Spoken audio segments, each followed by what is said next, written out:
بسم اللہ الرحمن الرحیم۔ حضرت انس بن مالک رضی اللہ تعالی عنہ فرماتے ہیں، ایک دفعہ کا ذکر ہے کہ رسول اللہ صلی اللہ علیہ وآلہ وسلم بیٹھے ہوئے تھے۔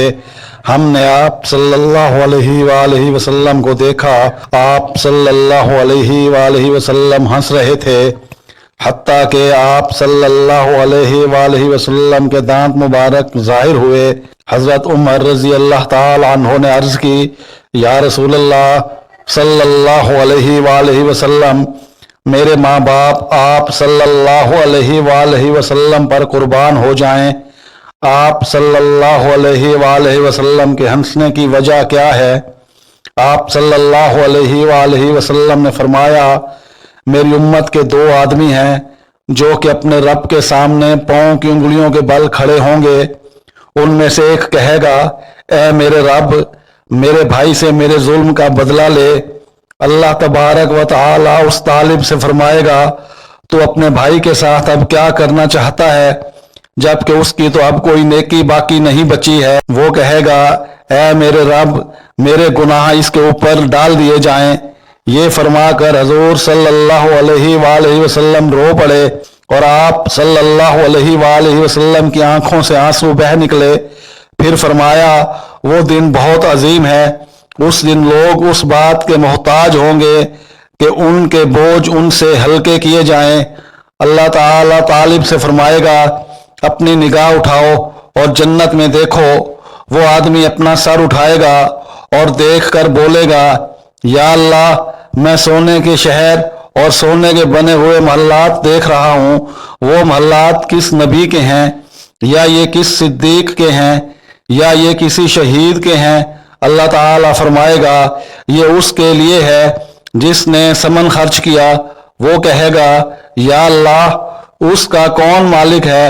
اللہ تعالیٰ فرمائے گا، تم بھی اس کے مالک بن سکتے ہو۔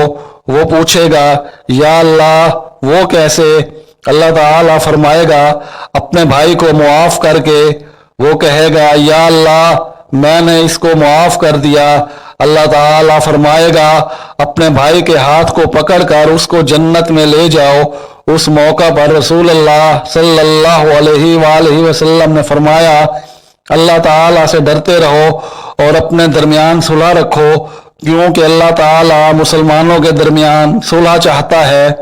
حضرت جابر بن عبداللہ رضی اللہ تعالی عنہما فرماتے ہیں کہ رسول اللہ صلی اللہ علیہ وآلہ وسلم نے ارشاد فرمایا، قیامت کے دن ہر آدمی کو اپنی دنیا کے حقوق ادا کرنے پڑیں گے، اور اس معاملہ میں انسان اس قدر پریشان ہو جائے گا کہ بندہ کہے گا، اے میرے رب، میں اس وقت جس مصیبت میں گرفتار ہوں، اگر تو مجھے دوزخ میں بھیج دے تو میرے لیے اس میں آسانی رہے گی، حالانکہ وہ دوزخ کے عذاب کو اچھی طرح جانتا ہوگا۔ ام المومنین حضرت عائشہ رضی اللہ تعالی عنہا فرماتی ہیں، میں نے دوزخ کو یاد کیا اور رو پڑی۔ رسول اللہ صلی اللہ علیہ وآلہ وسلم نے مجھ سے رونے کی وجہ پوچھی۔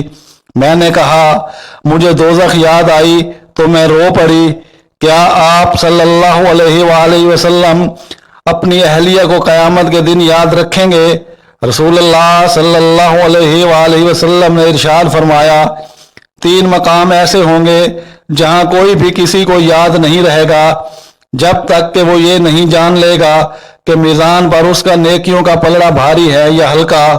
نام اعمال کھلنے کے وقت حتیٰ کہ یہ آواز لگے گی اس کا نام اعمال پڑھا جائے، اس وقت بھی لوگوں کو ایک دوسرے کی خبر نہ ہوگی، اور یہ کیفیت اس وقت تک برقرار رہے گی جب تک ان کو یہ معلوم نہ ہو جائے کہ ان کا نام اعمال دائیں ہاتھ میں دیا جائے گا یا بائیں ہاتھ میں، یا اس کو پشت کے پیچھے سے دیا جائے گا۔